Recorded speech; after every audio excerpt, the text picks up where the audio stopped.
Thank you so much for coming out. We are going to dive right in. My name is Peter Drummond. I'm the Executive Director of Ford Taylor, Wisconsin. We're a new nonprofit organization formed by former Lieutenant Governor Mandela Barnes, who we talked about in a little bit. But we're really excited to have you on. This presentation is direct pay, direct action, which is pretty much a way to get free money from the federal government to fund a variety of infrastructure projects in school districts all around the state. It's a really exciting opportunity for non-competitive, unlimited funds. We've got a lot of great examples we can share on how in different districts this funding has been used as sort of a wedge to help spur organizing and student involvement going. So it's a fantastic way to bring resources into school districts to save money, improve student learning conditions, and also to fight climate change. So really hitting on everything. So we can go to the next slide. So again, this can be used to build power. We want to talk a bit about not just the top lines of what this funding can do, although we want to talk a little bit about technology and things like that, but how can we use it to build power in the district, to spur organizing, to create change.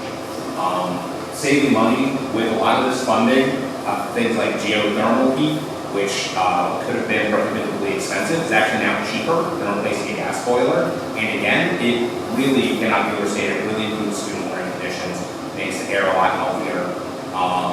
And we've got some information, fresh information we will share with folks in the next couple of weeks on that. What fight climate change again and improve student learning conditions. So go to the next slide. And yeah, so who are we? I mentioned Ford Together Wisconsin, is who I work for.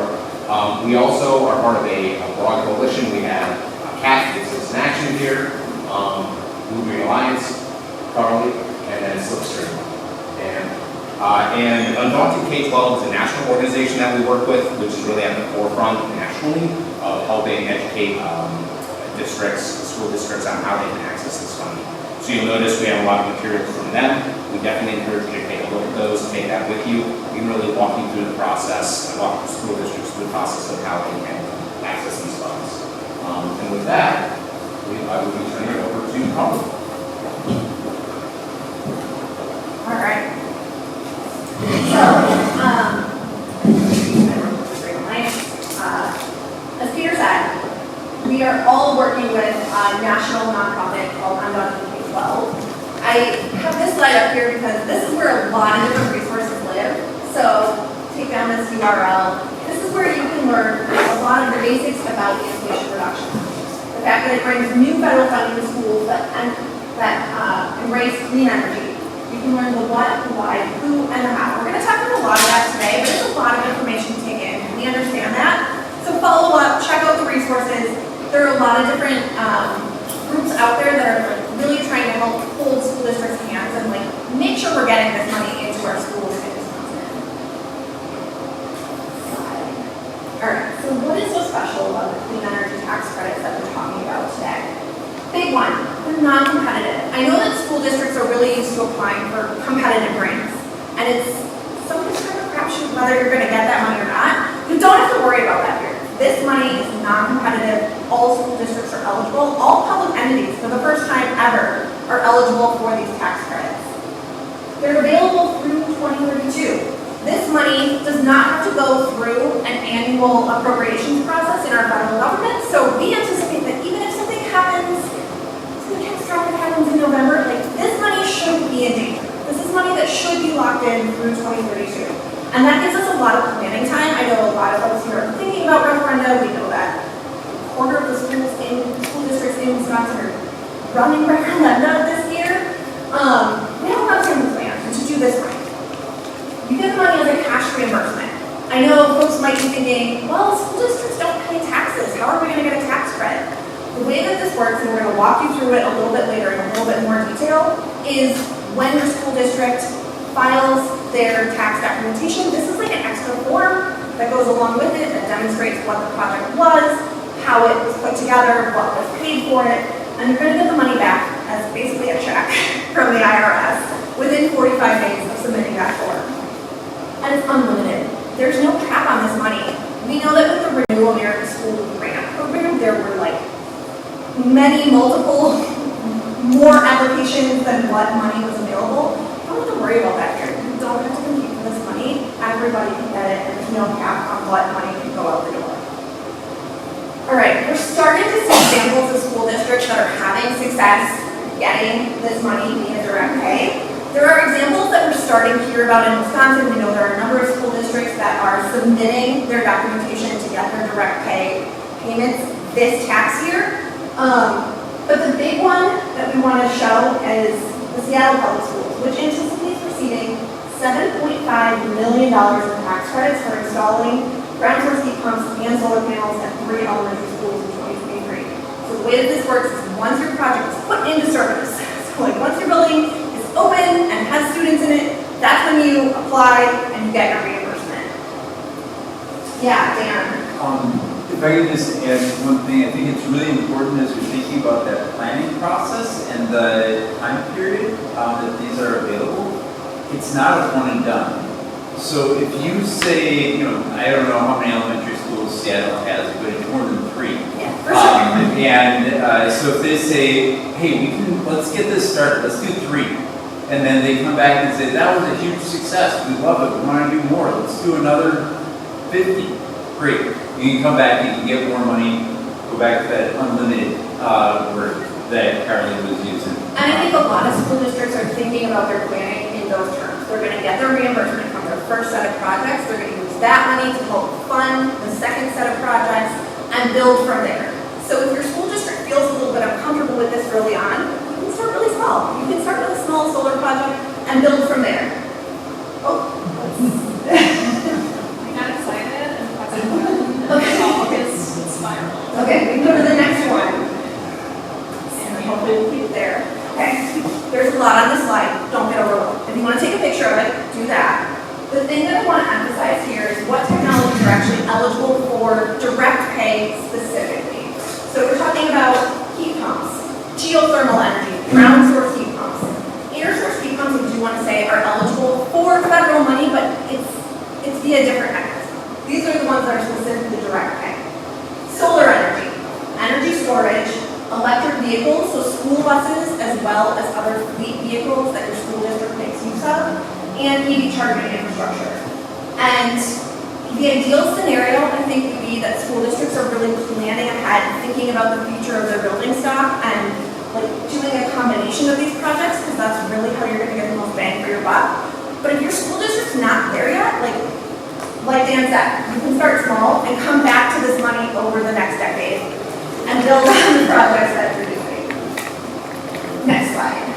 All right, and I want to highlight, as Peter said at the beginning, okay, Bella. Do you want to?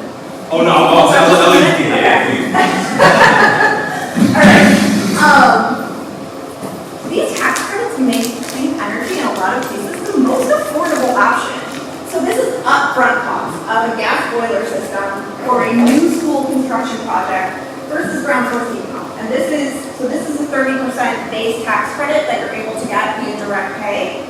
This doesn't even take into account the energy savings and the cost savings that you're going to see over the lifetime of your building. So we're talking hundreds of thousands, millions of dollars for some of these technologies over the lifetime of your building. And that's money that can be invested back into our teachers and our students and our communities. All right. I want to talk just a little bit about what the provisions in the Inflation Reduction Act say about how to get this money. So 30% is the base tax credit that any project is eligible for as long as it's under a megawatt. If it's over a megawatt, you have to do a little bit more work to get that full 30%. And that is, you have to take care of the workers who are building your project. So the Inflation Reduction Act has prevailing wage and apprenticeship utilization requirements attached to it. That means the workers who are building your project are making a living wage, and we're supporting U.S. manufacturing by sourcing our components from within the U.S. So projects over a megawatt, that's how you get your 30%. Don't meet those requirements, it gets knocked down to 6%. There are additional bonus credits that are available if you're in a certain set of target communities.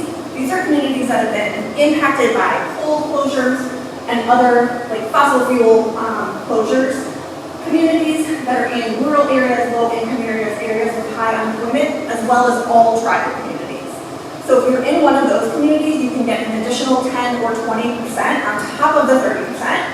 And if you source your content domestically, if you're using US-made components in your project, so if your solar project, the photovoltaics are US sourced, and the racking, the steel that is holding those solar panels up is US sourced, you can get another 10% for all of that, for the cost of those US built components. So we're talking potentially up to 60% of your project getting paid for via these tax credits. And that is an unprecedented opportunity. How does this work? I talked a little bit about this already. So you're going to put your eligible equipment into service. That means that if you have solar on your rooftop, you get interconnected to the grid. If you have geothermal, it means your building is open and ready for students to come in. You're doing your heating and cooling and all of that. Once that happens, you're going to complete a pre-filing process with the IRS. So for the base credit, it's one form. If you're trying to get the bonus credit, there might be some additional paperwork and documentation to prove that you're actually eligible for those bonus credits. When you go through your tax filing process with the IRS, up to 4.5 months after you close your tax year, that documentation gets filed, and within 45 days, you should get a cash reimbursement for everything that you are eligible to receive. And now I'm going to pass it to Kat. No, this one, Okay. please. Hi everybody, my name is Kat Claus. I work at Citizen Action Wisconsin as their climate coordinator. I am also a former educator who has never worked in a building with HVAC, with air conditioning, with light bulbs that were older than I am, many things there. And that's why I'm so excited about these many buckets of funding for schools. So we've talked about the tax credits. I do want to mention that there's a number of big grants out there that are very attractive, as we mentioned, but those grants are competitive. There's also financing that I'll talk about, and state-specific rebates and grants available. Next slide. And here are the totals. So there's over $2 billion in grants, and unlimited tax funding, and the state got about approximately $149 million. All right, so I live in Milwaukee, Wisconsin. If you're not familiar with Milwaukee, they have 164 schools. We are the lowest income public school in the district, and 90% of our students are BIPOC. And I've been working with Milwaukee Public Schools since October last year to turn what you see on the left into what you see on the right. So I'm piggybacking on some collaborative projects to bring in federal funding for NPS. So what we've been doing, we have a team that we have built that is helping us apply for these grants. We've applied for to date almost $30 million in federal grants. And the thing I want to emphasize with all this complicated information we're telling you about is how to set yourself up for success, and that means a team. So we've been working with our school board, 3 nonprofit partners, 2 members from Grant and Finance, our facilities and maintenance team, and we're lucky to have a sustainability director. But all of that $30 million we gained for just a few people meeting regularly bi-weekly. I know it sounds like it's a big lift, and I'm not going to say sometimes it isn't difficult, but bringing these people together has really been a recipe for success. So we've been meeting regularly, we're planning listening sessions, and we're going to have 3 parent-student-led committees, other Green Futures committees. Next slide. All right, so Milwaukee's plan, the exciting stuff. So like I said, we've applied for about $30 million in grants, and I think part of the reason that we're ahead as many other school districts in the state is we're creating a 10-year climate mitigation plan based in the IRA money, because the way this money works is it's kind of first come, first serve. So if you are not planning out your decade or until 2032, you are literally leaving money on the table. So we're starting with a 10-year climate mitigation plan based on some of this federal funding and some of our climate goals. We're hoping to apply for an estimated $20 million in rebates and tax credits over those years. That is an idea, that's not solidified. But we're looking at how much money can we get, how many projects can we do in a year, can we meet that 30% that isn't covered or 40% that isn't covered by the tax credits. And we're focusing on creating a revolving green fund. So a revolving green fund, let's say I put solar panels on this school.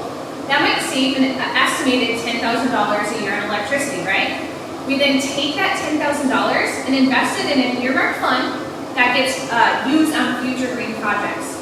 So we use our savings to drive the future, and it's earmarked so it doesn't get eaten up in parts of the budget, and allows us to do so much more and do long-range planning. I don't know what all districts you are all from, but Milwaukee Public Schools does not have the flexibility in its budget to suddenly take things out of other areas. because then we're taking it, then we're taking away. So this way, we're impacting our budget by not taking away, only using additive benefits with our budget. Next slide. So, like I said, we're looking at comprehensive. So the slide that I showed you is a playground at Cass Street Elementary, where my little one will go for the first time next year. And we have foundations that are working on that specific school. So we're partnering projects, which the federal government really likes. So if you have other great things going on at your schools, those are sometimes really great places to start and see how you can partner that money together and amplify the good. We have already committed plans to a 10-school redesign, and so if we don't get some of the grants we think for, we at least have a plan of where we're going to go, get other money, get other tax credits. So we started with 10 schools out of our 164. Our long-term plan is to have those projects snowball, to grow and build upon projects. So if we are doing a heat pump at one school and it has a leaky roof, maybe we should do them together, or maybe that's part 2. Like I said, we're creating a revolving green fund, and it's all connected to our strategic plan. So our district is doing a 10-year strategic plan right now. We integrated that. And here's an example, one more picture. Here's an example of Cass Street Elementary. Some of the things we applied for: LED lighting, playground redevelopment, HVAC, potentially solar in the future. Next slide. One thing I wanted to mention for you as a resource, because as I know, many school districts don't have a lot of flexibility in their funding. And some of these tax credits, depending on how long it takes you to do the work, it might be a little bit before you see that money, especially these big complex projects. So there's a Green Innovation Fund, aka Green Bank, that has been started by some of this federal money at WEDC, the Wisconsin Economic Development Board. And essentially what this means is they're becoming a mini bank that has the purpose to lend to schools, municipalities, businesses, etc., who are doing green projects. So they're experts in the IRA, so they know that the money is guaranteed, if that makes sense, because it's repayable. And they're working on creating loan programs right now for schools that would allow you to have short-term loans if you cannot put a $30 million project or something like that. Like, MPS does not have $30 million in breathing room for their budgets in 1 year. And if we get $30 million in grants, that would mean we just couldn't do the work, right? Or our teachers wouldn't get paid, or, the lights wouldn't be on. So I just mentioned this as a potential opportunity for you if you're looking at doing large-scale projects and your district does not have the flexibility in its budget. Next slide. All right, so 6 actions to get started on IRA tax credits. How Milwaukee started is we put together a team with school staff, school board, parents, students, and partners to talk about what do we want to do. Like I said, I really recommend comprehensive planning, not just for these tax credits, but where will your district be in 10 years. We're going to partners to get support in planning, and then begin researching those funding sources. There are multiple funding sources through the IRA. Reevaluate current projects. There are many schools who have solar that have gone in this year that they can backdate and get funding for. So if you did stuff this year, depending on it, there's a whole guidebook that tells you what you can get covered.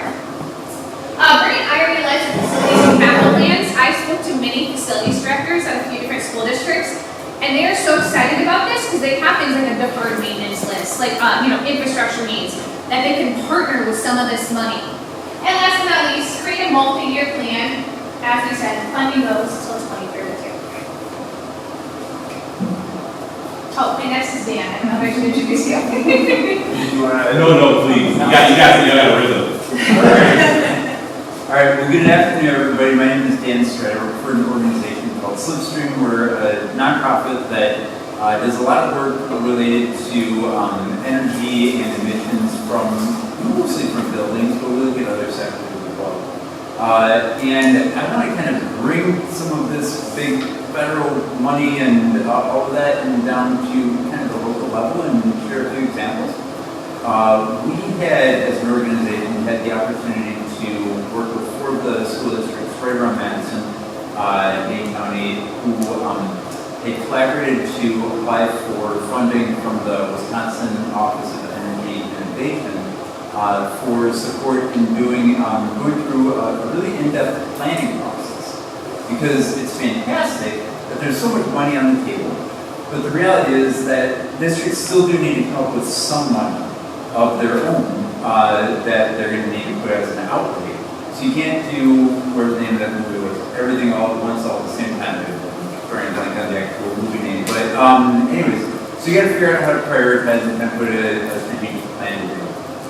So we had the opportunity to do some of the tech technical assistance to support that planning process. Now, all 4 of these districts were ones who had actually already done a lot of great clean energy work in their districts and were kind of looking for the next step. But I think this need to create a good plan comes into play whether you are starting from being way ahead of the class or kind of starting from like absolute ground zero.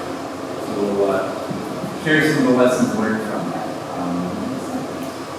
So one of the first places, and don't worry about all of the details on here, but I would really encourage you, whether you're working with somebody else to put an energy plan together or whether you are doing it yourself, you kind of think of like 3 points on a triangle, you're like in school maybe, and that is that an energy plan to get towards this thing that we're calling decarbonization, basically really reducing the emissions that are associated with powering our school buildings. 3 really important components. One is load reduction.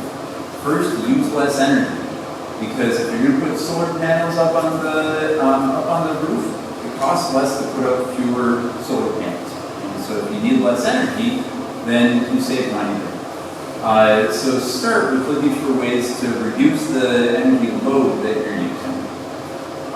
Then thinking about where can we switch something from being powered by fossil fuels, natural gas, oil, to being powered by electricity. Now, unfortunately, Wisconsin has some of the dirtiest electricity in the country. However, markets are pushing towards renewable energy being less expensive for utilities to generate than any other type of electricity. So all the forecasts for the future are that the emissions associated with producing electricity are going to go down over time.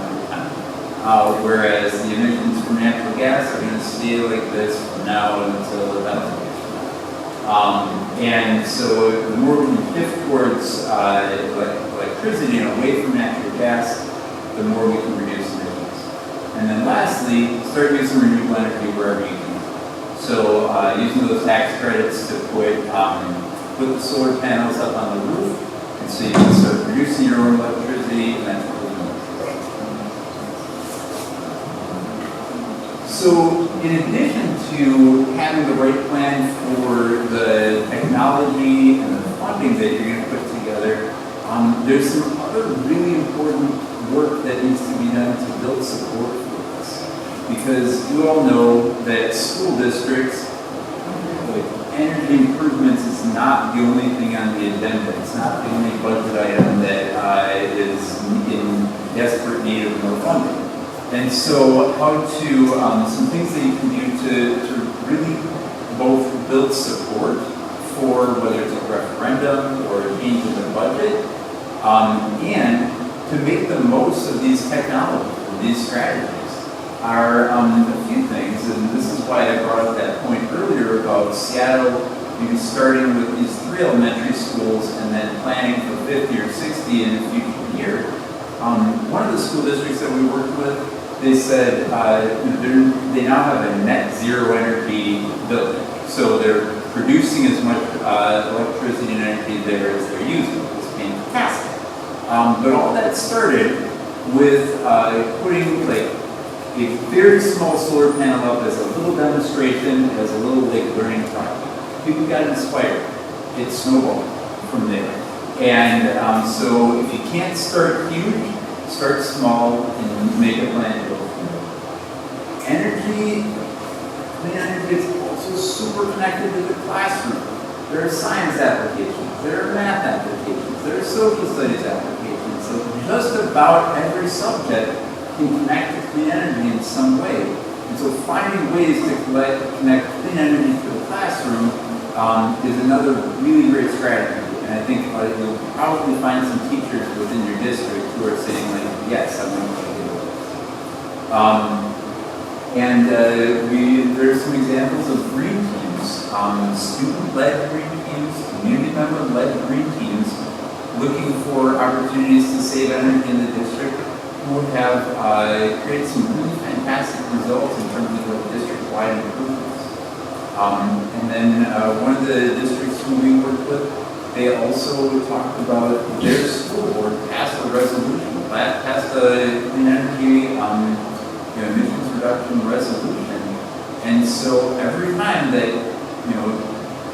competing interests came up and said, no, we shouldn't spend this money, they said, if we're gonna get there, like, this is what it takes, and we gotta do it. And they said that was amazing. So we have some handouts up at the front here with kind of pull out some case studies, some best practices. So as you're here, and please grab a bunch if you think you might know other folks who do this. Okay, so, Layla's workshop is directing to direct action. Now we're going to transition a little bit. We're going to start thinking about what you do with everything you learned today, and all the resources that are out there. I wanted to come back to this, because this is, I think, where we really want to ground the action that we're taking. We want to keep our messaging pretty straightforward when you're going to make a public comment at a school board meeting, or you're talking to the decision makers in your district. You want to emphasize these sorts of things. This is non-competitive money. It's available for a long time, so we have time to plan and do this smart and figure out what works where we live. It's a cash reimbursement, guaranteed. We're going to get it within 45 days of filing for it. And it's unlimited funding. We don't have to compete. We can all get this money. All right, next slide. I also want you to think, and we're going to start transitioning into this lovely worksheet. I want you to think, as you're going through this worksheet, about what are the messages that are going to resonate where you live. In some districts, it might be that climate is really going to resonate, and transitioning away from fossil fuels is going to be a really powerful message. That's not going to work everywhere. I acknowledge that. I grew up in a place where that probably wouldn't have been the right message. We can also talk about student health. If we're updating and improving our HVAC systems, we're improving the air quality in our classrooms and creating better learning environments for our students. We can talk about resilience. If we are putting solar panels on our school and energy storage, a lot of our school buildings are used as emergency shelters. And so, we're allowing those buildings to be ready when we need them for other reasons. We're creating good jobs. The labor standards that are attached to this money mean that we are investing in the workers who live in our communities.